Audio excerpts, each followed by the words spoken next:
Good morning. Happy lunch brunch time. Hi, Big Steve. What's going on? Shirley, you were here first. You just didn't comment. Get it right. So it's good to see you. It's kind of weird because I was, I just streamed last night and then turn around and stream again today. So I'm kind of leaving it up to you guys on the schedule. How often am I going to do this? And so yeah, let me know if everything sounds good or if it sounds funky. Let me see. I'm going to go over to the other side and pull up the stream on the YouTube, and because I know there's a delay. There we go. Get rid of the echo. Echo.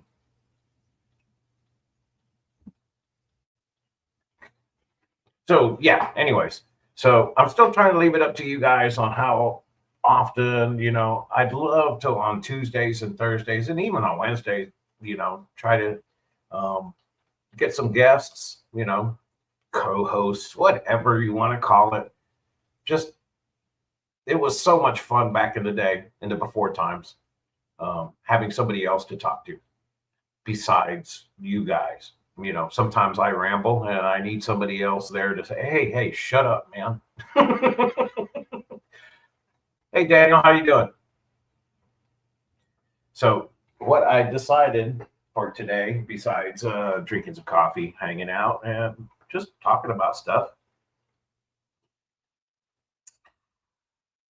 I don't know about you guys, but I drink a lot of coffee and I've tried different flavors. So far, my favorite one has got to be, the ranks way up there, is McCafe Colombian coffee. It's, to me, it's nice, smooth, bold, full flavored. This right here is just regular old Folgers, but I'm really liking the McCafe Colombian. And I have a buddy that makes his own coffee. I can't remember what it's called exactly. Something 333. But anyways, he used to be Vinnie Paul from Pantera's, or actually at the time, Hell Yeahs. He was his drum tech. I went to high school with his big brother. He was actually a couple of grades lower, but he makes his own coffee. So I need to get in touch with him, see if he can throw me a few bags and share with people. Share. Good morning, Chris. How you doing? Oh yeah, I wanted to look over here on this other side and see what I got. I got it on top chat. Let's put it to live chat because then I see everything. But I also see everything over here. It's just a little bit slow. A little bit slow. But so what I wanted to do is reach back here. Okay. So this is the big topic of discussion. These things right here, as far as what my preferred setup, filtration, and just overall, I'm really relying on these little guys to do almost everything for me, which seems to be working out so far. Whether I'm using it for fish, a planted tank with just whatever. I mean, that's what's cool about this. And this is something I've been working on for years and years and years. I really have. I mean, you can ask Jason from Jadrin, even back then when we had the shop. He thought I was loco in La Cabeza when I was trying out little boxes and putting substrate in them. He was like, why are you doing that? Well, because of this. But luckily, somebody decided to make what they call a sponge filter in a box. And they give you the little sponges, a coarse sponge. They give you a little fine sponge, which is about almost It's a little bit more coarse than what you see in the double sponge filters. Okay. And then they also give you the filter floss pad. Now, what I do with mine, because I really like the fact that they're already cut and shaped, they already have the hole. The other pad that goes on the bottom doesn't have a hole, but because I'm trying to utilize my material and make it go a long way, what I'll do is I'll take what has the hole cut out and I use that for the bottom. Reason being is because I'm trying to make sure that this stays clear of debris and clear of the airflow process. Since it's only air powered, that's the downside to any kind of air powered filter, is that when it gets clogged, you sometimes can't tell the difference that the air is no longer being pulled through everything, pulled through the media to actually filter it. It gets so clogged up that all it's doing is putting bubbles and they're coming right back up. And I have a tank, I'll show you in a minute, but I have a tank that's doing exactly that. And that's, a pretty good visual indicator. But anyways, I love these things. These things have made my life so much easier. Setups are so much easier. And then also because I've opted to go with more bare bottom tanks, that's also helped make things a lot easier. But I also believe that it helps the cycle process. I mean, when you don't have 2-3 inches of substrate that, this is me thinking out loud, okay? I have no scientific data or nothing to back it up. But when you have a deep substrate and the water absorbs into it, then that water part, that's not in the column, correct? So that stuff right there that's building up, that's your ammonia, that's your bacteria, good and bad. That's all in the substrate and it's held in there. The water is just free floating water, okay? If you remove that substrate and you're no longer using tap water with chlorine and putting in all the chemicals, then what you have in your aquarium when you put RODI water is you have pretty much pure distilled water in your aquarium. There's no need to get rid of ammonia and force that process by adding chemicals to kickstart the cycle process. So to me, my thinking, again, no scientific data or nothing. This is just me thinking out loud. But that's why I did what I did, and I do what I do and seed my aquariums with already used filters. So I take the dirty filters, quote unquote dirty filters, and I change them out. Now look, here's an example. Let me go over here. So here's an example, because what I'm going to do in this video is add this filter box to the other side. Okay. Looking at it here, it's on the left side. So that one's going to get replaced. And I forgot what I was saying. But yes, what I do is, like on this one, I took out the old filter and I put it in my new aquarium that's been running now for about a week. The sponge filter that's in it has been in there for a couple of years. I just pulled it out, squeezed off the sponges really good, and put them back in and powered it up. And then a couple of days later, I added the brand new filter box in there. And I still have the dirty filter box sitting in the new aquarium. But that right there, that's my way of seeding the tank, is putting the old dirty filter box into a new tank, letting it sit there and marinate for a little while.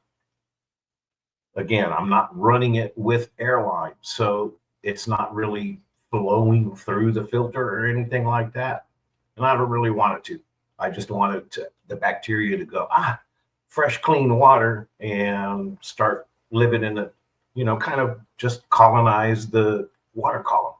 Then when I take out that old filter, I'll clean it up, and I'm going to do a video probably, maybe I'll do it next Tuesday with you guys when I add substrate, because I kind of want to show people too that I get a lot of questions about having to wash your substrate and all that stuff. Well, if you get good substrate, like I showed in my video that I released a couple days ago, if you have good substrate that's moist, it's already moist.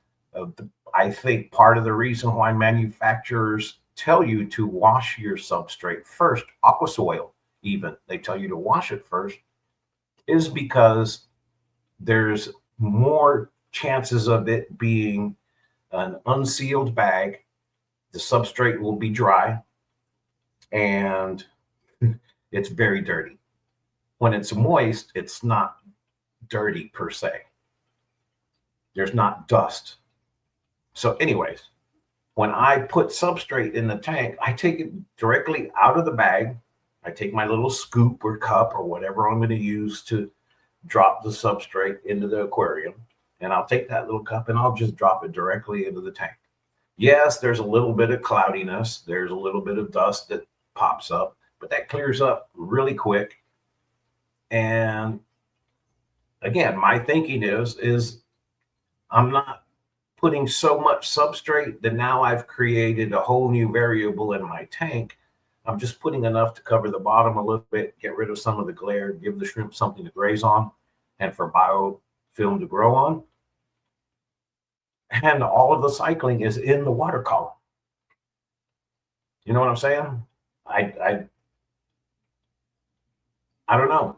It's one of those things that I have no scientific data, and maybe I need to start, really digging down deep and getting more specific about certain things.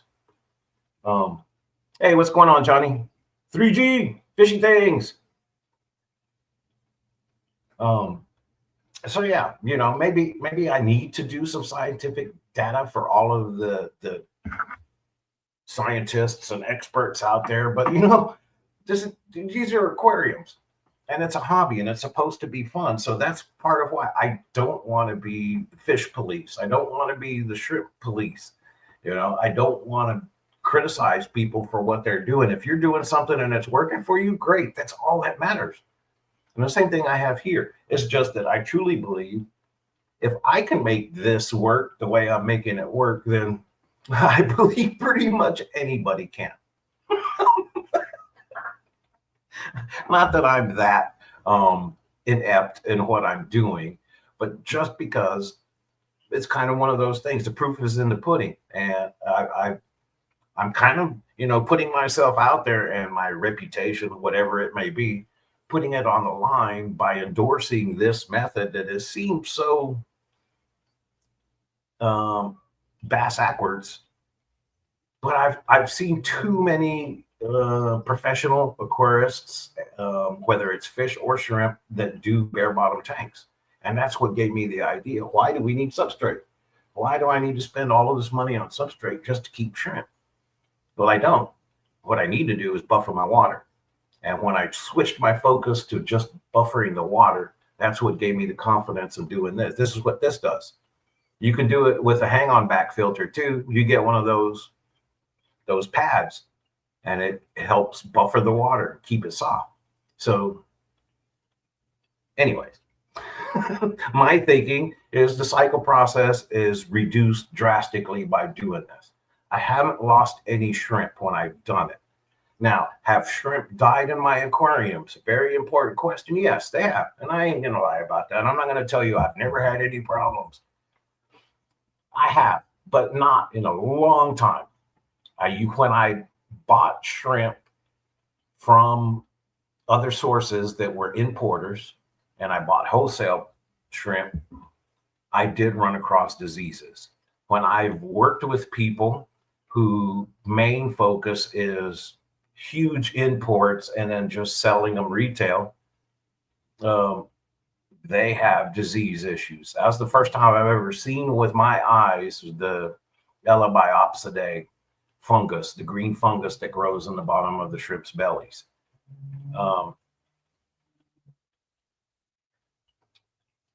And yeah, Mark, Flip Aquatics, his totes don't have any substrate. And that's true for the Neos. They don't have any substrate in any of those tubs. Trust me, I've been there, done that. I've cleaned those tanks out. I filled them up. I've counted dead shrimp. And at the time, there was 22 of those tubs that were just cherry shrimp. So there was one, two, three, four rows of tubs. And this was back in the day. I know he's changed the shop up a lot. And out of those one, two, three, four rows of tubs, there was one, two, three, one. Because, okay, one against the wall was single row of tubs. The next row had two tubs, one on each side, and then an aisle, and then two tubs, and then an aisle. So one, two, three, four of them were just cherry shrimp. The rest were, some of them were Blue Dreams, some of them are Bloody Marys, the Orange Sunkissed, whatever it may be. Now, none of those tubs had any substrate. And if you go to back in the day, this was 5 years ago, mind you, 5 years ago was when I worked up there. And it was at the time that we were also working on building his plant rack, which I know it's changed. I've seen the videos. I know it's changed. But yeah, with Neos, he does use no substrate. In the back warehouse, the two-story warehouse, the gallery, yes, there was substrate in those tanks for the Neos. All of the Caradinas, though, use the Matin filter and Brightwell substrate. That's what he has in all his Caradina tanks. But that's even working there and being there and seeing his setup and, trying to pick his brain as much as I could while I was there. I still had, me, I think why. I want to know why something works or doesn't work. And if I can't find the answers, then I'm going to do it myself. And sometimes, even when I have the answer, somebody tells me this is why it doesn't work. And I get it and I understand it. And I go, yeah, that makes complete sense. Well, let me try it out. And that's what I do. So, yeah.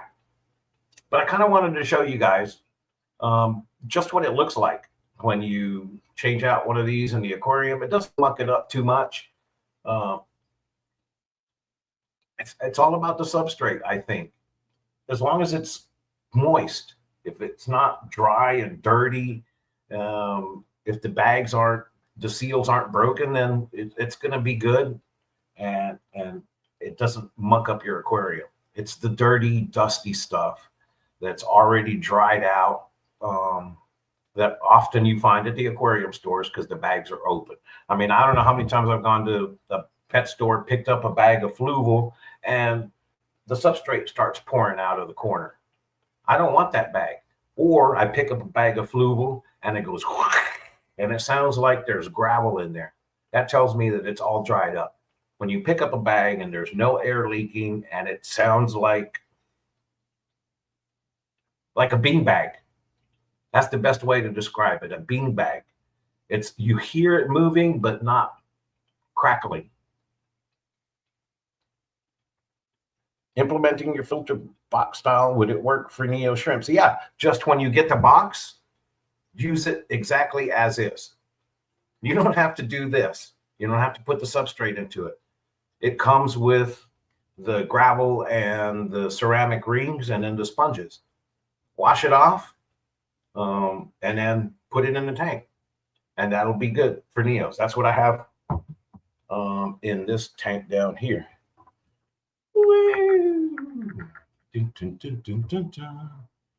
That's where my Neos are. And if you can see there, the filter box, it's just like it comes from when it's shipped to me.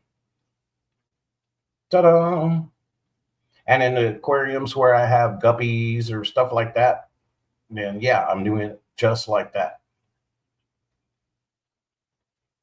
And this is a good example. That filter, I'm not using it. It's got the regular substrate because I had originally was going to put Neos in this tank. But then I added the box filter in there. And I moved the filter aside because I wanted to help seed the aquarium with bacteria since it was already running in it. I just haven't taken it out yet. Eventually I will, because I'm going to use it in one of my other tanks. But the example, oh crap, the example, like I said, let's go for a ride. That was so much fun. This one right here, this is the one that I'm getting ready to set up. And that old filter box comes from the aquarium I was just showing you over here. Dun, dun, dun. So, yeah, I know. It looks funny. But I like to get that in there just like that so you can see.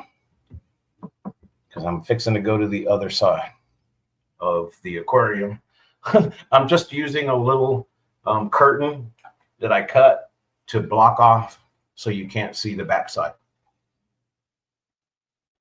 There are so many ways to have success, and many ways that work for other people will not work in your situation. It's fun to figure out what works. Yes, it is. But I'm just one of those. I want to know why. And it's mainly just because that's the way I'm built. You know, since I was a kid, I remember having my electronic football game. You remember those the little dashes, and you just keep on continuously until you go however many times, 5 times, and it's a touchdown. Yeah, I wanted to know how those things work. So I took it apart. And then I realized, ooh, the buttons push this little bubble thingy on this little board thingy. And look, I can make it work right here. And then, of course, I broke it. And eventually I ended up in a job where I was regional manager of doing exactly that. What's wrong with it? I don't know. It doesn't work. Well, take it apart. Let's take it apart, put it back together. Of course, after 30 some odd years, I finally learned how to put it back together right. But anyways, if you think you want to be successful as possible, you need to consider every possible way of doing something, experimenting with the ones look like they might work for you. Very good. Yeah, let me put that up there because people should read that.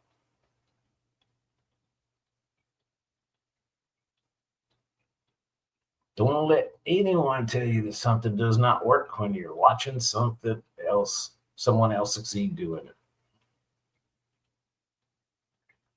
Now, like I said, that's why I do stay in the loop.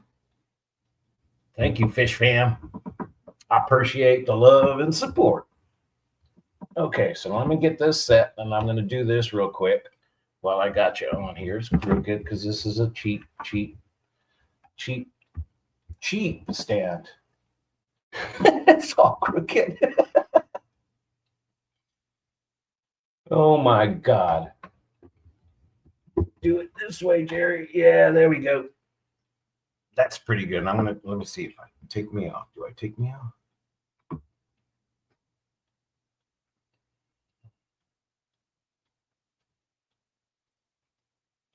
With the stratum box filter.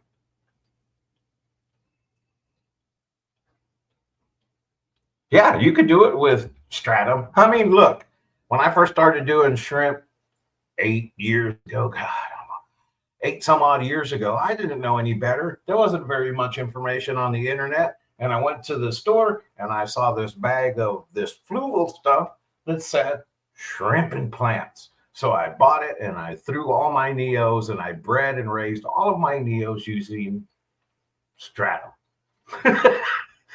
But of course, I didn't know back then how ineffective stratum sometimes was because I didn't understand what I was using.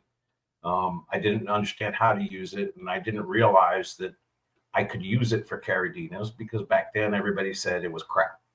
And it didn't really hold pH very well, but I've been using it this whole entire time because whether I'm using it for my shrimps, I'm using it for my plants because of the nutrients.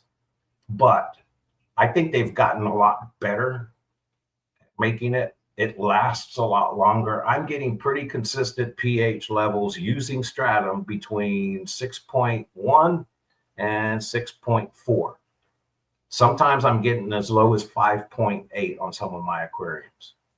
So the buffering capacity and the ability that stratum has, it works. I have faith in it. Like I said, I wouldn't put myself out there and make these bold claims if I haven't tried it for myself. So you can listen to whoever you want to. You don't even have to listen to me, but I believe in it. It's working for me. And again, I'm still one of those guys that the proof is in the pudding.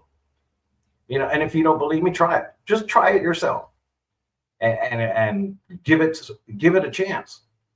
You have to be open minded to give it a chance to see it work. If you're looking for it to fail, it's going to fail. I mean, that's just, if there's anything I've learned in my 55 years of being on this planet Earth, that you will find what you're looking for. So if you're looking for things to fail, you will find it, and you'll find reasons to make it fail. Lori, hello. Debs, good to see you. SC Catahoula's. You didn't tell me what size you wanted. Do you want extra large, large? What size shirt do you need?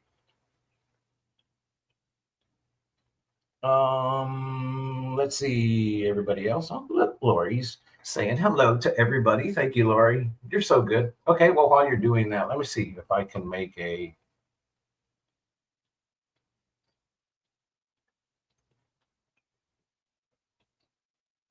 Let's do this. Let's make one. Let's make a new layout. Okay. So I'm going to add an item here. Camera slot. Nope.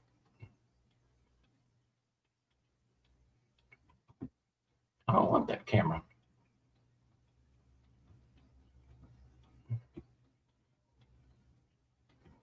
Okay, that doesn't work. So we'll just leave it like this, right? That's probably the best. How do I make it? Oh, I know how. Oh, but if I do that, then there'll be no sound. So I'll just leave it like this.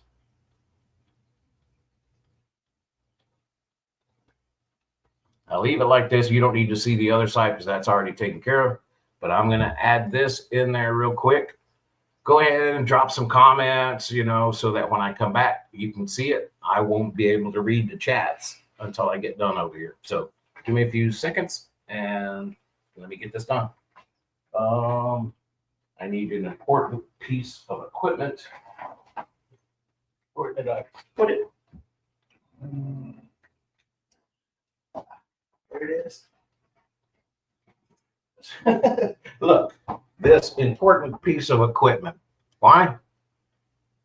Because my other container is full, but I need something to catch the water when I pull that out.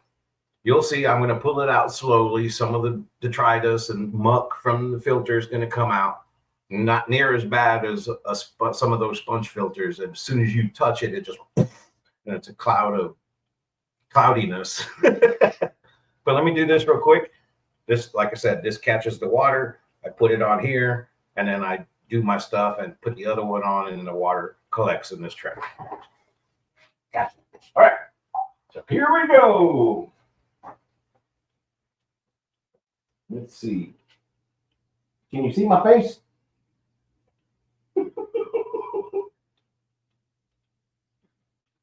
Too funny.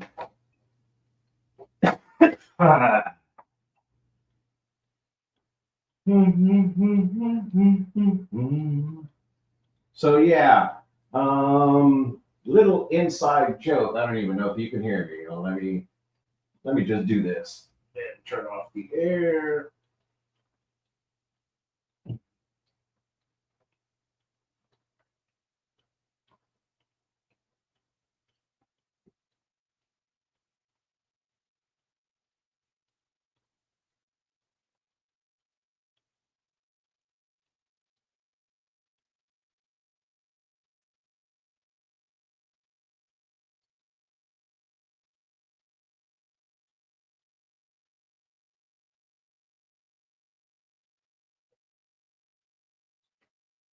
All right. The surgical process. Look, here it is, right here on my tray, so it doesn't leak water everywhere.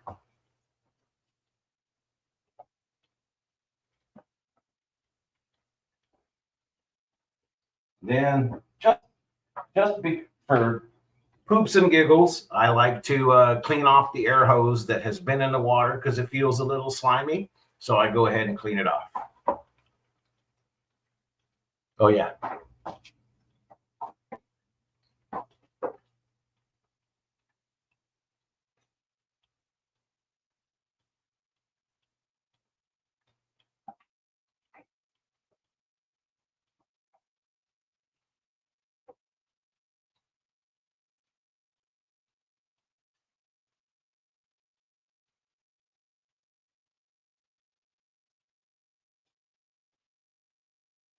Oh, wait. Something I want to do.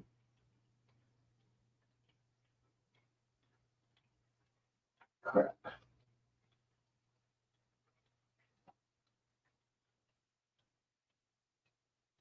Don't move. Don't move. When I originally put those boxes in the aquarium, there was substrate already in it. I prefer that the bottom of the filter sits as close to the bottom of the glass. That way, the top and the output is just right at water level. I prefer it to be there because it gives me an indicator of how much I want to fill up my tank.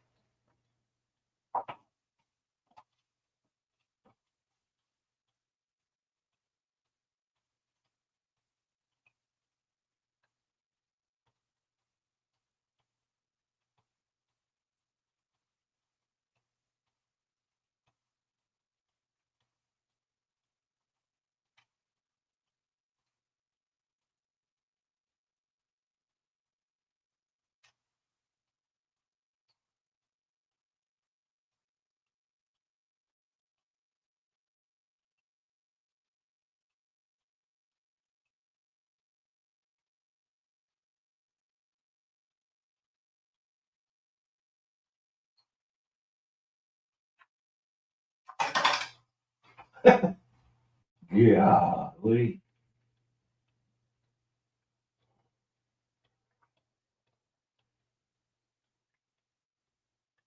Now I got to make sure the shrimp don't get stuck underneath it. Go away, shrimp. Move, move. Yay!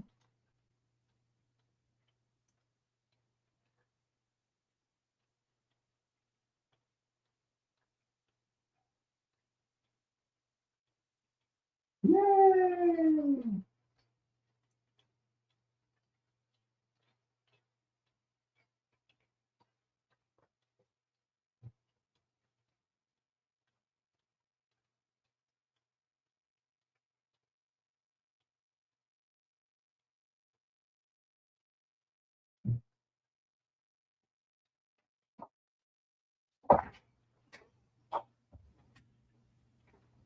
Whoa, what a mess. So, I know it's freaky, right? Oh no, look at all of that stuff. Look at all of that stuff floating around. Don't let it freak you out.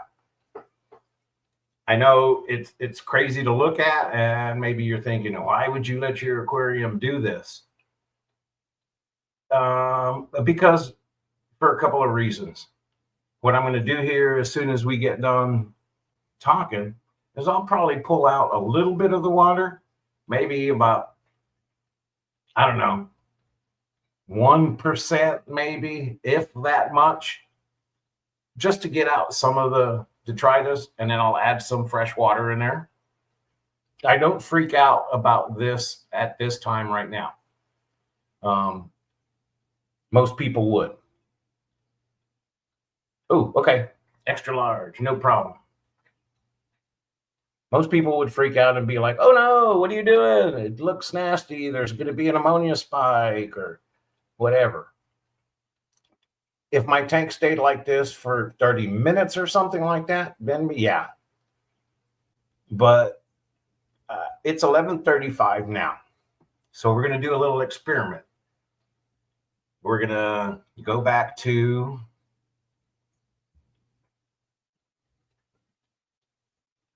just this. And then how do I Yeah, I like it. Um, I don't know. To me, it's almost the substrate is the substrate. It's up to you what you want, whatever you're comfortable with. And it's just like in any situation, whatever you're comfortable. I've been using it long enough, like I said, to where I have 100% faith in it. I have 100% faith in the way I use it. Um, I don't know. Does that make does that make your aquarium hobby better for you individually? Any of you is when you're confident in what you're doing and then you see it working. Now, is it a function of being confident in it and that's why it works, or is it working because you're confident in it? Like, again, you find what you're looking for. So, am I seeing success because I'm looking for success and not looking at the failures of this method? But that's the problem. I haven't seen many failures. Again, I've had shrimp die in my aquariums. Just I have not had very many shrimp die over the past year. And that's kind of what prompted me to go to this, was because I was tired of the variable of, is it my substrate? Is it too deep? Is it not deep enough? Has it run out of its oomph? Do I need to mix it up because the stuff on the bottom has less exposure to the water column than the stuff on the top? So that made me start thinking is that it's not really being utilized properly. If you have deep substrate, then what's happening at the bottom of the aquarium? How much of that substrate is actually even doing anything? Nature doesn't care about your feelings.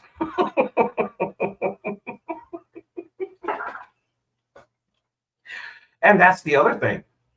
You know, I've been a fisherman for a very long time. I'm a very I like outdoor stuff. I like creeks and rivers and animals and water stuff. It's just always intrigued me about nature. And so I sit there and I think, well, how many times, like, let's say there was shrimp living in my creek out in the back of our property. And when it rains, oh no, all of that muck that goes in the water, but yet the shrimp still survive.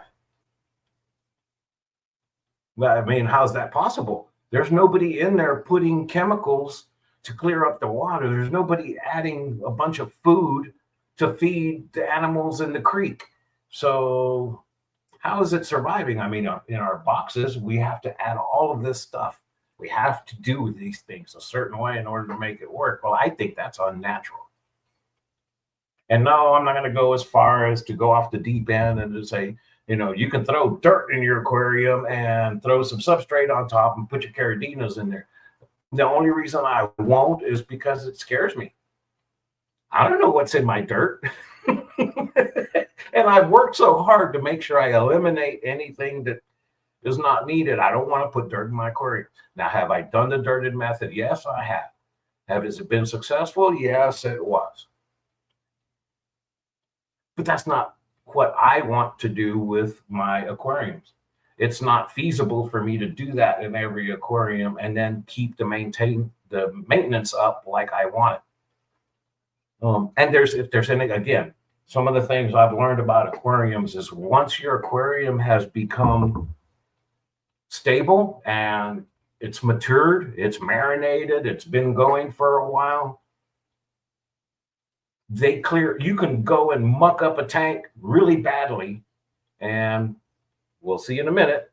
And then about 30 minutes later, it's cleared up again. To me, that's another visual indicator. I use a lot of visual indicators to help me in the hobby. That's why I like to be engaged. That's why I prefer manual versus automated. I do like automated lights.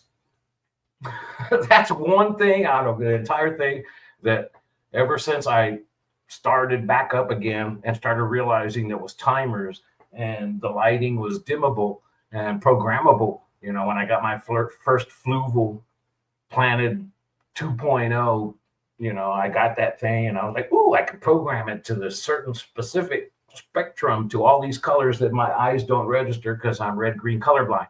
But still, I can do it and it's going to make my plants happy and grow. So that part of it, I do like the automation in the lights, being able to, I like dimmable lights. I like to have them slowly, just like in nature.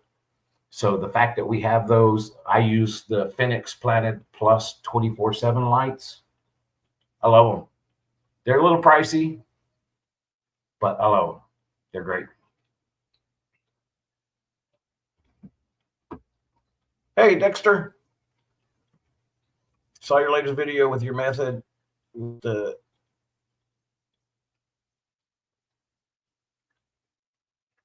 Oh, yeah. It's good, man. It works. That's why I'm doing what I'm doing. And that way you get a real, here, let's go back and look over here. So it's been about 6 minutes since I first went away, and it's already starting to clear up a little bit. And you see the shrimp? The shrimp love the stuff, man. They really do.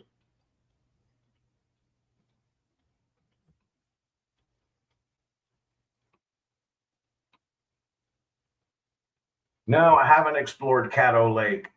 If I did though, unfortunately, Mark, I'd leave you there looking for shrimp in the swampy area or fish in the swampy areas while I'm fishing. I've never fished Caddo Lake before, and I would love to.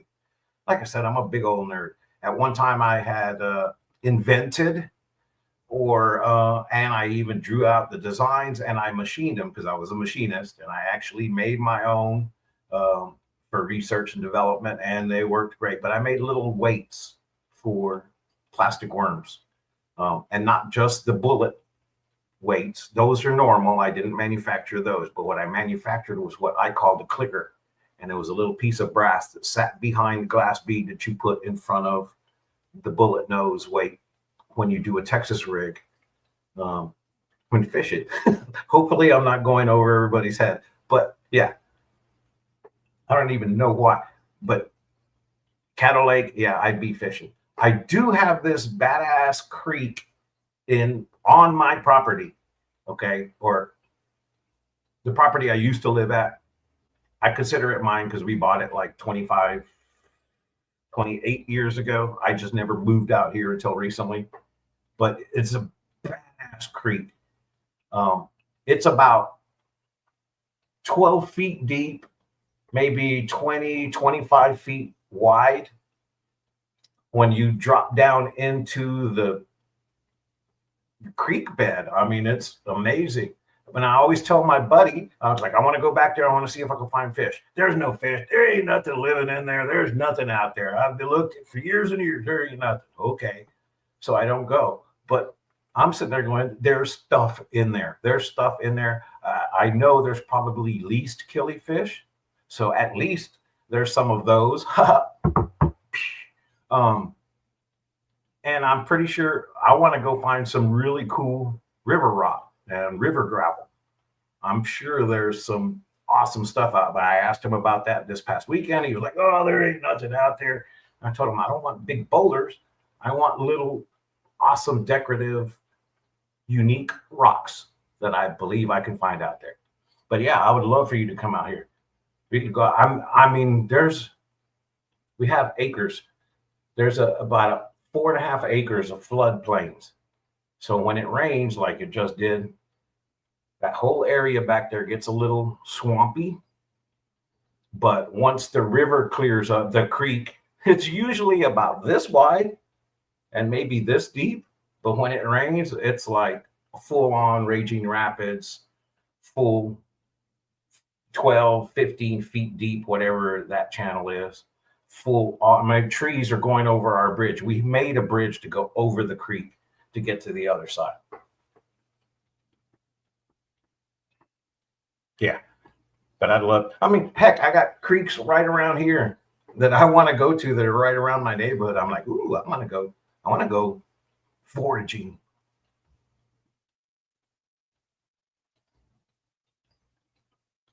Joe Stan, what's up? They're not native to Texas? Well, darn it. Well, whatever. There's probably something out there. There's some kind of killing. What are the, you know, I don't. What are native to Texas? What would we might find if we went foraging in the backyard? What not native? Least killifish.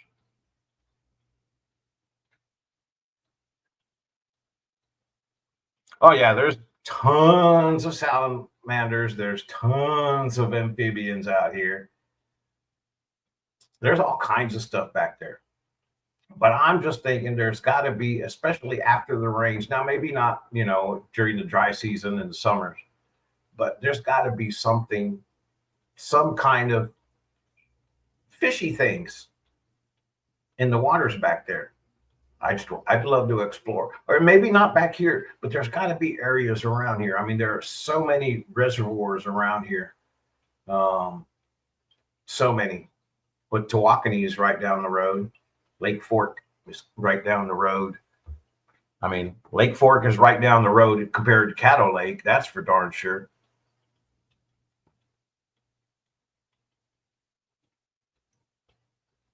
Yeah, it's crazy. So let's see. Let's go back over here. See how it's looking? It'll clear up pretty quick. It usually does. And again, I'll go and suck out a little bit of the water, maybe just a little bit, and then put some fresh water in there. And I don't really do it to change the water out or because I'm worried about it. I just like to do it because I'm a big believer in Lucas's old saying that he would always say, dilution is the solution for pollution. And it's such a simple concept that, yeah. And 9 times out of 10, why are we changing our water in our aquariums? Because we're trying to dilute the pollution. Right?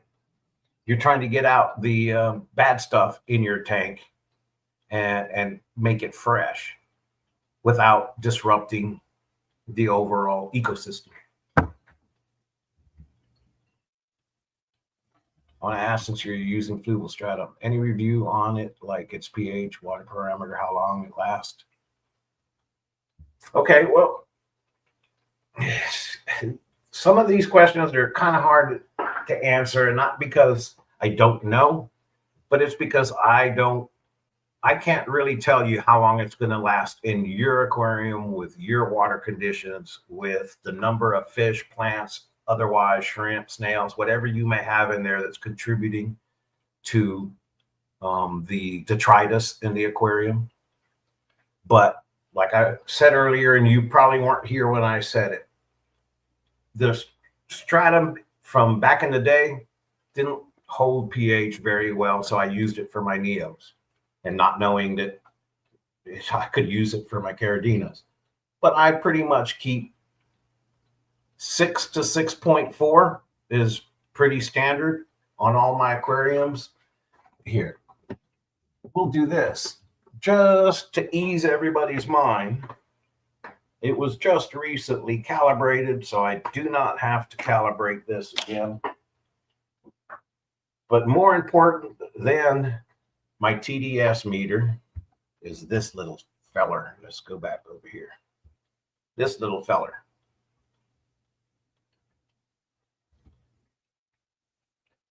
This is an Apera pH pen. pH 20 pH tester. And I have the calibration fluid. So let's see. Let's turn this on. And let's go to this tank over here that I have just mucked up. It's probably going to give me a funky reading, though. Yeah, that's probably not a good one.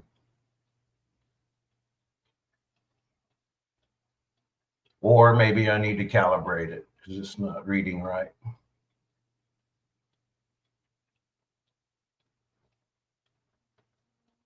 Yeah, I need to calibrate it. Darn it, I shouldn't have to calibrate it. I shouldn't have to, but I'm gonna. But anyways, 5.8 to 6.4 is usually what I'm reading. But I'm gonna do a real quick calibration. Yeah, it looks like it's about 1.5 off.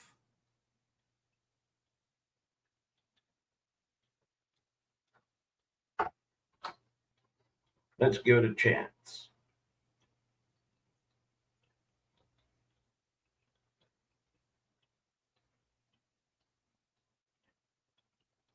Long press to enter calibration mode. Calibrate.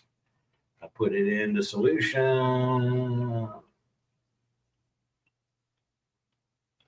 Oh yeah, that was about 1.5 off.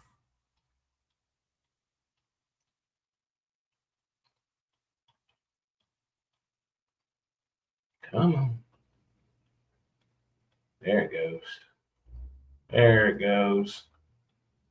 I always said one day I was going to do a video on this.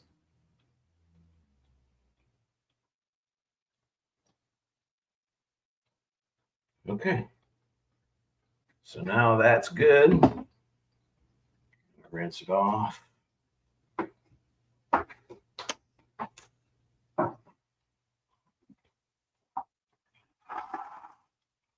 Luckily, I have water right here. So let's see. pH.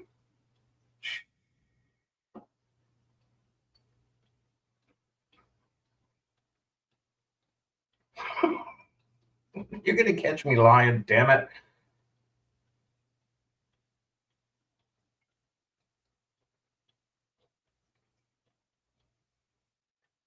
Maybe I do need to calibrate it, the two-step calibrations, when I want to use it. Or maybe the battery's dying. That could be true, because now it's giving me all kinds of funky stuff. I'm glad you asked me to check.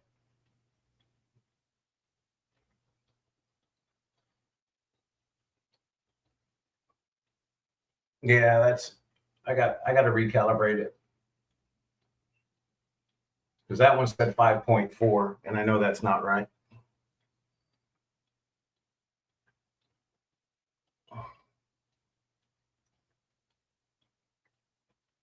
This looks like it's a couple of points off.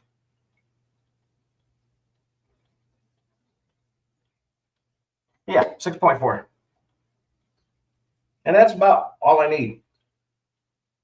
Okay. Hey, and here's another crazy concept for everybody out there. And just think about this with an open mind, kind of like I forced myself to. So back in the day when shrimp were newer to us here in the US, right? And traditionalists of shrimp keeping are going to tell you that you have to do these certain things to do it. Now, I'm not saying that you don't have to believe them more than you believe me, okay? I'm just the guy that likes to, I ask why. So my thinking on some of this is that, okay, so let's say my shrimp are accustomed to being raised in water that is 5.8. I'm just throwing that number out there. So let's say it's 5.8 that they're raised in and bred in consistently, and then they get imported over here. And then in the US, we're trying to keep them at, 7 or 6.5, and they're dying off. And then, okay, why are they dying off? Because we can't keep the pH low enough. But then what happens if you have your shrimp, you're keeping them at 6.2, slowly your parameters are creeping up, you don't pay attention. The next thing you know, they're breeding and having shrimp. And then when you do go check, you notice that your pH is 7. but your shrimp are healthy, they're breeding, and you have a bunch of babies. Will the shrimp adapt to different conditions over time? Will they evolve and become to where they're maintainable, breedable, they can thrive in neo parameters? Now, you see, now there is more shrimp strains today that are being offered as raised and bred in neo parameters. You'll see that with your tangerine tigers. You'll see it with the aura blues sometimes, the orange eye blue tigers, and crystals. But here's the thing. If crystals are kind of hardy and they can almost take it, when you start interbreeding them and mixing and making your Taiwan bees, which is just a mixture of tigers and bees, and then you get pintos and you have fish bones and all, they get all of these. Shouldn't they be able to probably, if the tigers, some of the tigers and some of the crystals are hardy enough to live in neo parameters, then with all of this crossbreeding that we've done and breeding them in our waters and in our conditions, won't they be a little bit more hardy? Won't they survive the extremes better than if they were only raised in a specific condition and then try to duplicate that condition, but they've evolved a little bit? I don't know. Who knows? It's just me thinking, because I wonder. I've had experiences where I had a tank, like I just did it the other day, in this aquarium down here that has all of my killifish, and it had one PR out. I have done nothing. The water has eco, that eco substrate, eco complete. Yeah. So, and it has some water tank. There is nothing in there to buffer the water. I don't have a box filter in there. I don't have any kind of active substrate or anything like that. And I had to get some sick shrimp out of my tank. This was about a year ago, maybe longer. I didn't like how they were looking, the colors. So I threw them in this tank, and I was like, well, good luck. I hope you survive. Well, they did. Every single one of them did. So I put it back in the aquarium. And the shrimp is like, well, not that big, but he's huge, or she's huge.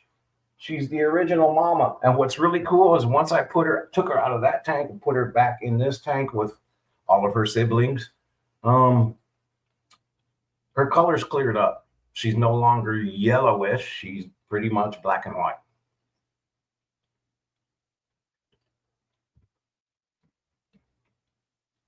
Least killifish can be found in the Houston area.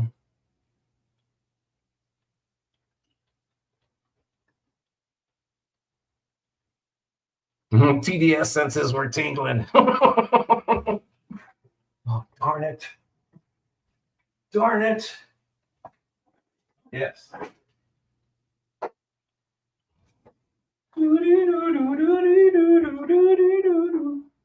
TDS pan. I have not thrown it away yet, Stephen. Let's see. 110. Oh, that's only 16 because I haven't put any minerals in it yet. Still set up. 138. 133.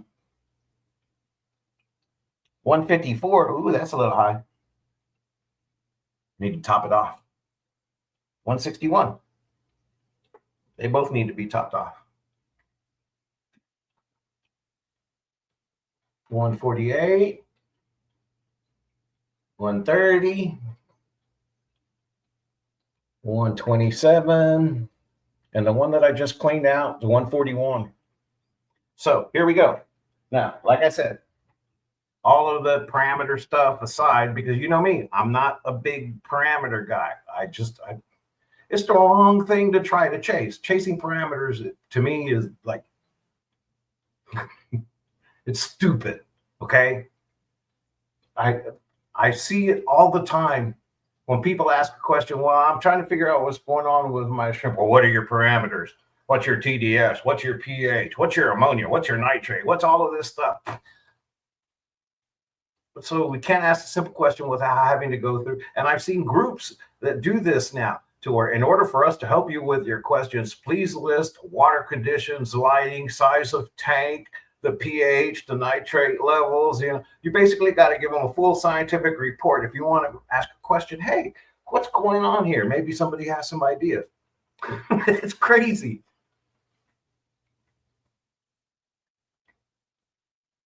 Random number generator stick.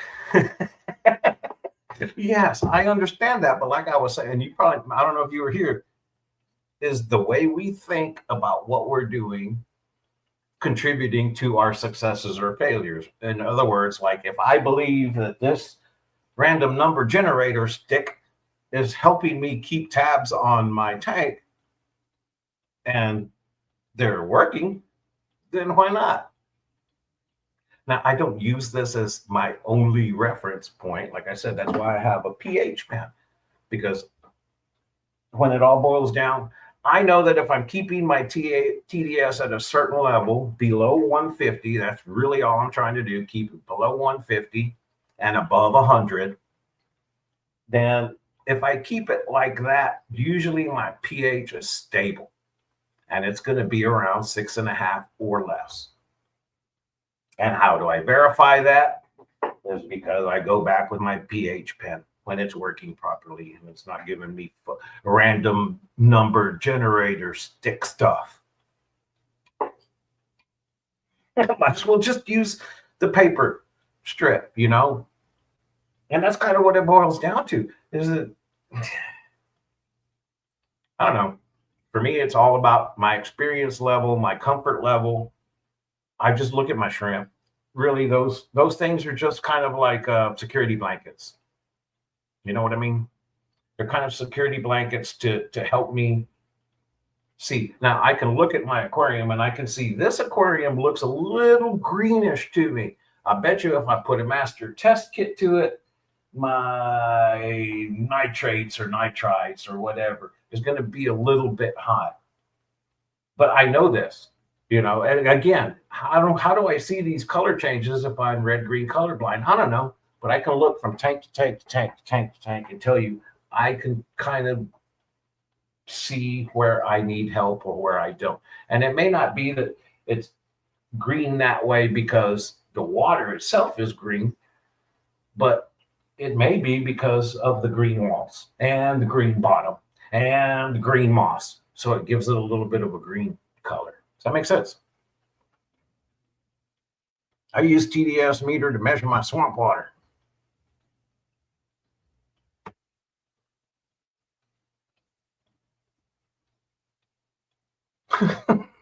See, that's exactly what I'm saying. When you get to a certain point, even like master breeders like Rico Nico, they ask them, what's your parameter? I don't know. Let's see. Oops, it's 8. Oh my God. But then also, you got to remember that depending on your water, depending on the time of day, depending on the airflow, pH is something that does fluctuate. You will get a different pH reading at night with the lights off than you will during the day when the lights are at full blare, just like you will in the morning, versus in the evening. So again, I do think providing a list of parameters can help. The person on the end has no idea how experienced the person seeking help is or isn't.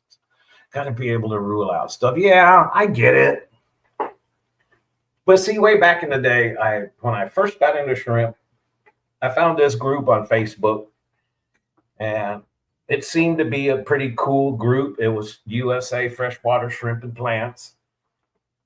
And it just seemed like every time I asked a question, I got berated for asking the question. And it got pretty ugly. And I remember right before I went to work for Rob, he ended up taking over that website. And I told him, I was like, man, I stopped, or that group on Facebook. And I told him, I said, I stopped posting stuff on there because it gets ugly, man. And he was like, yeah, I know. That's why I took it over. Okay, cool. Well, 5 years later, there's a different group, still the same name, USA Freshwater Shrimp and Plants, but it's run by a whole different set of moderators.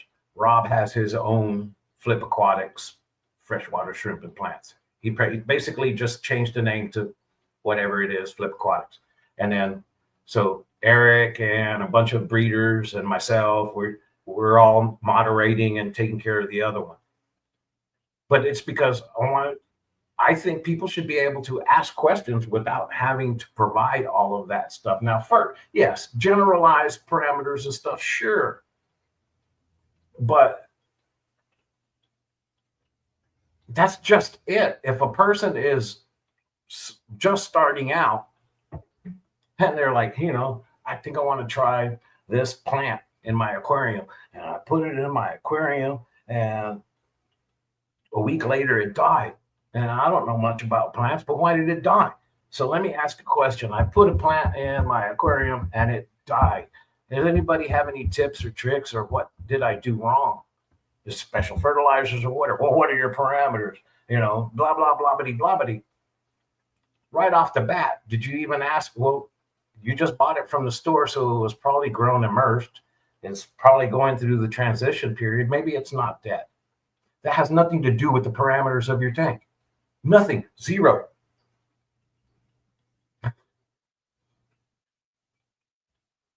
It's just one of those things. Parameters aren't always that important, but they help give you a guideline. So for that purpose, yes.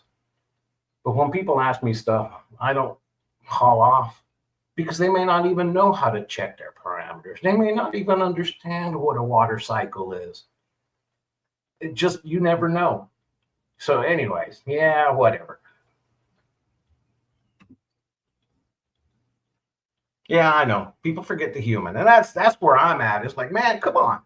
I mean, like, trust me, I'd love to be able to do my videos and be all, scientific and data and, respect the hobby, and, we should all work together, blah, blabbity, blabbity, and don't inform people. And blah. I'm not trying to misinform anybody. I'm just showing you what I'm doing. It's fun. It's easy. It takes the guesswork out of it. It takes all of the, what are your parameters? What's your pH? What's your TDS? It throws it out the freaking window, because I'm just trying to keep it simple. I'm trying for people to enjoy this instead of it become a chore. And when you start throwing numbers, and you got to do this, and you got to add this, and you got to check it when, make sure that the sun is out at a 45-degree angle and your lights are only at 75% when you check. Nah.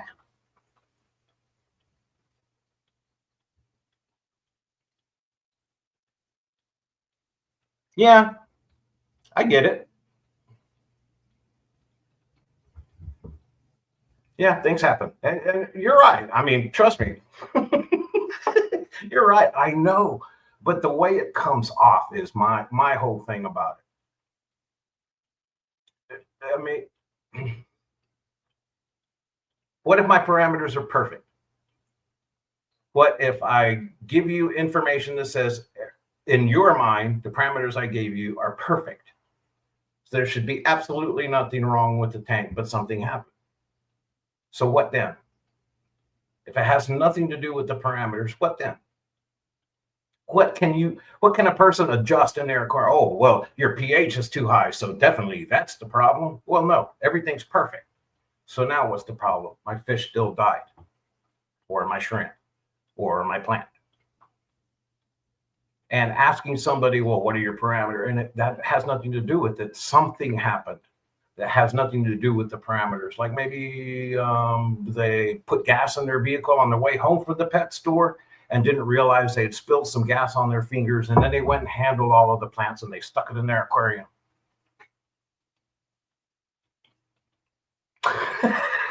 Watch your blood pressure. No, I'm serious. It's just one of those. Sometimes, like Steven says, people on the internet can sometimes forget the human, and that's really what it all boils.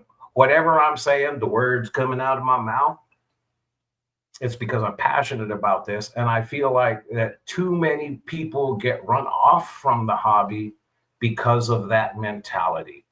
that you have to know what you're doing in order to keep aquariums. And that's the only way you're going to see. If you don't know how to check your parameters, just give it up. Take the thing back. Don't even buy an aquarium. Well, that's just wrong. People want to learn. So we give them the platform to learn. And we learn with them. Maybe we can learn things as the answer providers. Maybe we can learn things about different way to approach it and maybe keep the human in mind. And that people are just trying to have fun. That's basically what it boils down to. The pet stores frustrate me to no end because they're all about selling product and not people being successful in the hobby.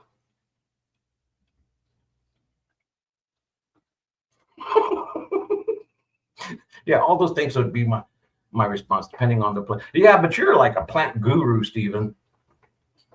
I mean, and you have Kelly's wealth of knowledge to help you out, which, it's unfortunate that I have missed out on so many of the streams. I mean, come on, man. I remember when you were there at Aquashella and you were like, I'm going to steal that wet your plants thing.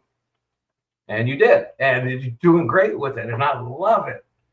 And I wish sometimes I had the wherewithal to really dig deep with some of them, because that's where I started my love for aquariums, is the natural, the plants. It wasn't about shrimp. It wasn't about any certain fish, really. It was more about the plants, the natural look, making my glass box look like I'm diving in my creek and seeing things. That's what I did it for. So I love plants. It's just, I love plants. Who else loves plants? But I switched it up a little bit because I bought shrimp one day thinking it was going to help me with my planet aquarium. And then now here we go.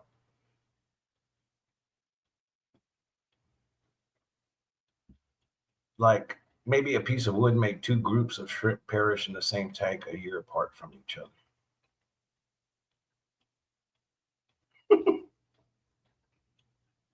That could happen. Look, here, it boils down to one simple little thing.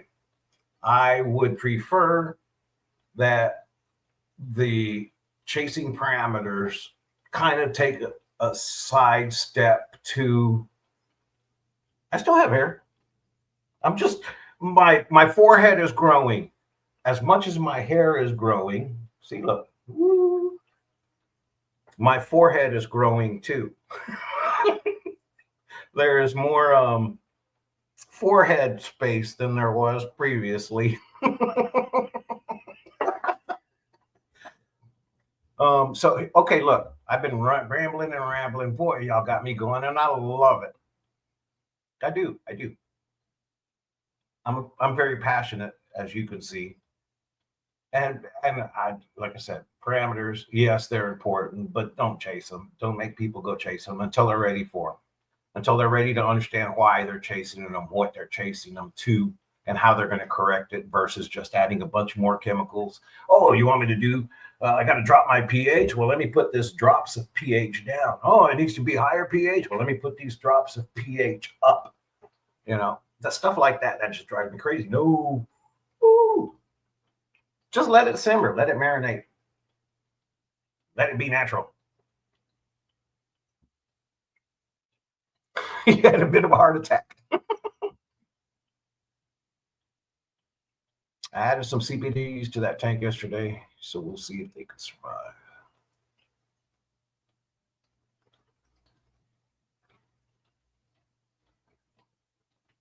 That's a wig. You're crazy. Okay. So like I said, I've been running my mouth since I changed out that filter box and mucked it up. It's been about 45 minutes. So let's take a look. Because like I said, I wanted to show you why it doesn't freak me out when it gets all cloudy like that, the way that I did it. Where am I? That one. Dun, dun, dun. Now, compared to how dirty it was when I first did it, and compared to now, like I said, it takes about 30 minutes and it starts settling. I'm pretty confident in it again because a lot of the times what I've noticed is that it will clear up once you um, if the tank has been cycled for a while, if it's been marinated for a while, whatever, when you muck up a tank, it clears up pretty quickly. Try it with any of your tanks that you've had for a year or two and go in there and do the gravel vac and everything. And it kind of looks like it's all cloudy. If you don't do a water change in 30, 45 minutes, it'll be nice and clear again. Yes, I got your email. Congratulations, by the way.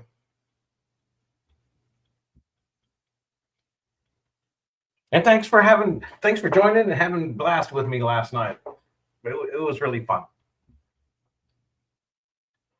I've tried cherry shrimp a couple of times, but each time they slowly disappear over a couple of months. You know what I've noticed about my neos is that when you're too ginger with that, when you're too carrot, when you're chasing parameters and trying to make a perfect tank for a neo caridina, sometimes it seems like I have more problems. You know, but then again, I haven't been as good with my neos as I have with my caridinas. So I think it's just a matter of focus. We tend to forget. We throw them in a tank and we forget because they're hiding, and then so we don't notice that maybe they're like when I see a shrimp that's buried, and then a week later I look and see maybe like it looks like there's a couple of berries missing, and then I go a week later and it looks like there's only 4 or 5. Usually there's not enough mineral content in my water, so they're dropping their berries. That's usually the case. Again, TDS. And when I check with my random number stick generator or random number generator stick, when I stick it in the water and check, I notice that the random number it gives me is way lower than what I'm used to seeing in my random number generator. So that's when I add minerals to get it back up to where my random number generator stick tells me that it's like the other times that it's randomly generated a number consistently. Yeah, perimeters. I'm checking my perimeters. But yeah, those again, visual indicators. I use visual indicators. That's my mosses, the color, the health of the shrimp, the vibrancy. Are they dancing around? Are they all hiding and cowering, going, "Oh no, I don't like the water"? Or are they out swimming and having fun and grazing? All of those things. What is my favorite shrimp? Well, to be honest, blue shrimp. That's what got me started. So I cannot deny my blue shrimp. That's above all. My favorite Neo Caridina has got to be the blue jellies, or they used to be blue jellies back in the day. But they're the blue ice, I think they call them now. I don't know. The clear blue ones. That's I love those shrimp. But I also like the dark blue, not dark blue, but the ocean blue. Yes. So blue is my favorite color. As far as the Caridinas, I favor fishbone galaxies. Um, I just like the fishbone pattern. I think it's really cool looking. I don't like the snowflake fishbones. I think the snowflake galaxy sometimes it gets too much. I don't like it when there's too many dots to where you can't really see the definition of the fishbone pattern. And I never really thought I'd dig into liking the PRLs as much as I do, but I like the PRLs. So yeah, my PRLs are my favorite. Caridina and my blues are my favorite Neo Caridina. But I'm really liking my green shrimp now too. I never thought I'd like green shrimp, but I do. The ones that I have, I made all of these shrimp. Like I said, I've made them. Any of the strains that I've separated and started selecting, that they come from my shrimp that I've been breeding. So it's kind of fun to be on that end of it. TDS only tells you how much stuff that conducts electricity is in your water. Unless you have a baseline of your water, TDS doesn't help much. I get it. Trust me, I would never have I would never have even started using some of those tools if they didn't tell me I had to.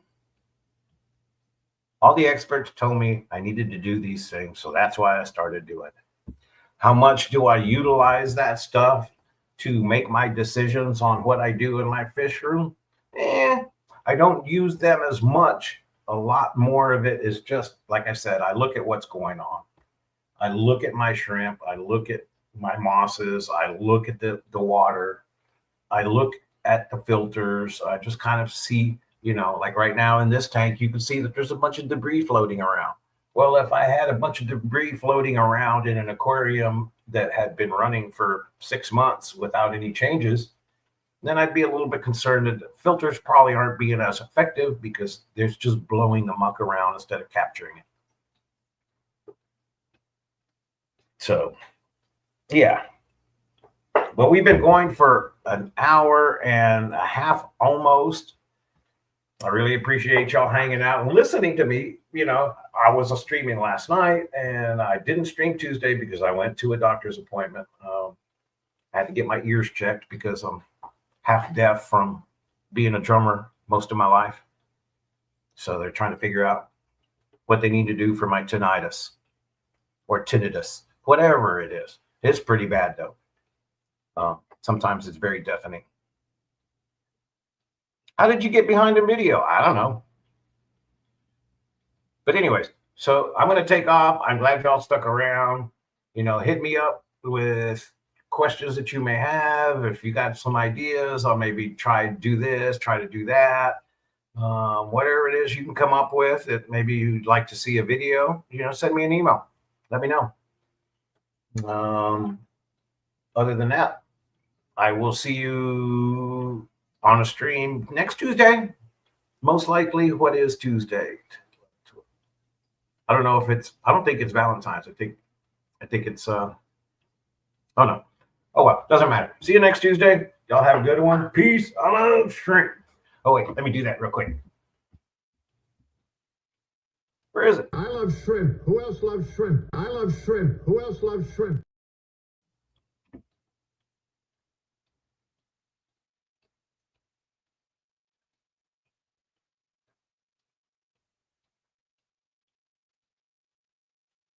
I'm trying to set an outro, but it won't let me. So I'm just going to play this. Peace. Y'all have a good one. See you next time.